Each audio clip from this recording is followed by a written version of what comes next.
Bismillahirrahmanirrahim. Assalamualaikum warahmatullahi wabarakatuh. Kembali lagi dengan saya Tika Nafisa. Di sini masuk ke video kearsipan part 2. Di video sebelumnya saya sudah menjelaskan apa itu arsip dan kearsipan. Nah, di video ini saya akan menjelaskan apa saja sih karakteristik yang harus ada di dalam arsip, kemudian fungsi apa saja sih yang bisa kalian manfaatkan ketika menggunakan arsip, dan nilai guna atau manfaat apa saja sih yang bisa kalian pakai ketika mempunyai arsip. Daripada kita berlama-lama, mending kita langsung saja masuk ke karakteristik arsip.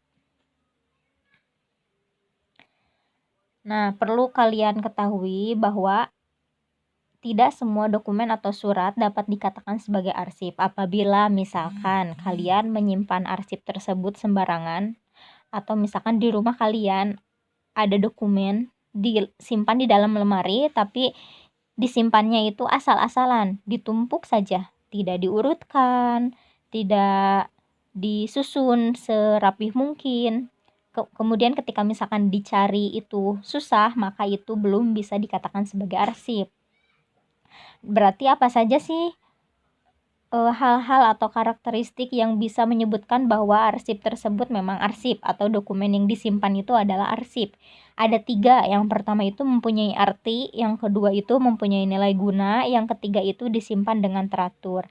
Maksud mempunyai arti di sini apa sih? Maksudnya itu dokumen yang kalian simpan itu masih bisa digunakan, atau misalkan memiliki hal penting di dalamnya, informasinya itu penting gitu, berarti mempunyai arti.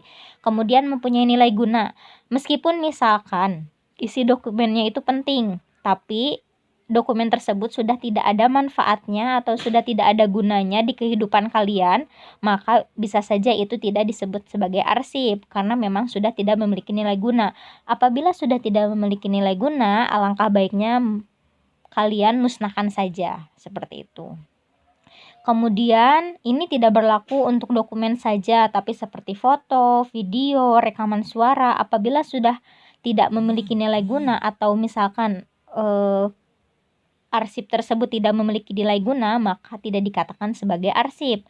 Kemudian selain memiliki arti dan mempunyai nilai guna, yang ketiga itu disimpan dengan teratur. Tadi sudah saya sebutkan bahwa arsip bisa dikatakan sebagai arsip apabila penyimpanannya itu teratur. Teratur itu seperti apa sih? Apakah misalkan meskipun disusun di dalam lemari kemudian serapih mungkin, apakah itu sudah disebut teratur? Belum tentu. Disebut teratur itu adalah disusun, misalkan dalam arsip itu ada 5 sistem yang digunakan, yaitu disusun berdasarkan abjad, disusun berdasarkan masalah, disusun berdasarkan tanggal, disusun berdasarkan wilayah, disusun berdasarkan nomor. Gampangnya misalkan berdasarkan tanggal, berarti kalau misalkan ada arsip atau dokumen disusunnya berdasarkan tanggal, otomatis tanggal yang paling mudah itu disusun paling bawah, atau misalkan yang gampang lagi berdasarkan abjad. Abjad itu kan A sampai Z. Apabila misalkan ada arsip, maka alangkah baiknya kalian urutkan dulu dari abjad yang A sampai ke Z. Bagaimana menentukannya? Dilihat dari nama dokumennya, misalkan seperti akta kelahiran, misalkan seperti itu. Apabila dari ketiga ini ada di dalam dokumen kalian atau ada di dalam arsip kalian, maka arsip kalian sudah memenuhi karakteristik arsip pada umumnya, seperti itu. Sampai sana sudah paham? Kita akan lanjut ke materi selanjutnya, yaitu fungsi arsip. Fungsi itu, arsip tersebut nanti fungsinya atau pemakaiannya untuk apa sih? Nah, fungsi arsip itu ada, pada umumnya fungsi arsip itu ada 6. Di sini sudah kalian lihat, yang pertama itu sebagai sumber ingatan, sebagai sumber informasi, sebagai bukti resmi untuk pertanggungjawaban penyelenggaraan administrasi, sebagai sumber bahan pertimbangan keputusan, sebagai sumber bahan pengawasan, dan sebagai sumber bahan pertimbangan. Di sini fungsi arsip merupakan kegunaan dari arsip itu sendiri. Jadi maksudnya arsip tersebut berfungsi untuk apa? Yang pertama sebagai sumber ingatan. Kenapa sih arsip sebagai sumber ingatan? Karena perlu kalian ketahui manusia itu tidak pernah luput dari sifat pelupa. Lupa, pasti apapun itu manusia akan lupa. Contohnya, misalkan surat undangan. Apabila misalkan surat undangan datang sebulan sebelum acara, otomatis ketika akan mendekati acara tersebut, kalian akan melihat lagi arsip atau undangan tersebut. Maka, fungsi arsip tersebut adalah sebagai sumber ingatan. Yang kedua, sebagai sumber informasi. Di dalam arsip tersebut pasti terdapat informasi. Apabila misalkan di dalam arsip tersebut tidak ada informasi, otomatis arsip tersebut tidak memenuhi karakteristik. Berarti arsip tersebut bukan dikatakan sebagai arsip. Pasti di dalam arsip tersebut ada informasi yang akan didapatkan, seperti itu. Kemudian sebagai bukti resmi untuk pertanggungjawaban penyelenggaraan administrasi. Contohnya misalkan identitas kalian seperti kartu keluarga, akta kelahiran, ijazah, KTP. Nah, itu adalah arsip. Arsip yang kalian punya itu, atau misalkan dalam jenis arsipnya itu adalah arsip personal. Arsip personal itu nanti ketika kalian ingin mengajukan sesuatu, maka dapat dipertanggungjawabkan sebagai penyelenggaraan administrasi dalam kegiatan apapun, seperti itu. Kemudian yang poin 5 dan poin 4 dan poin 6 itu sama sebagai bahan pertimbangan keputusan. Maksud bahan pertimbangan keputusan ketika misalkan ada suatu masalah atau kendala-kendala dalam proses pekerjaan, maka arsip yang ada atau arsip yang kalian simpan itu atau dokumen yang kalian simpan itu bisa sebagai bahan pertimbangan apakah masalah tersebut itu benar atau tidak, atau bisa diselesaikan atau tidak, seperti itu. Yang terakhir sebagai sumber bahan pengawasan. Biasanya sumber bahan pengawasan itu lebih ke standar SOP. Jadi seperti ini. Untuk mengawasi sesuatu, kalian harus memiliki arsip, di mana arsip tersebut adalah rincian atau daftar untuk apa saja sih yang harus kalian lakukan ketika kalian mengawasi atau meneliti sesuatu, seperti itu.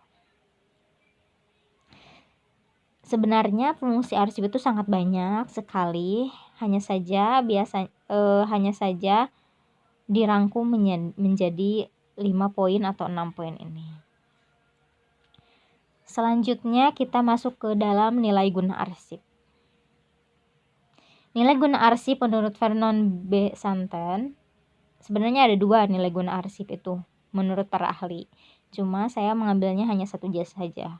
Yang pertama itu nilai guna arsip dilihat dari nilai administrasinya.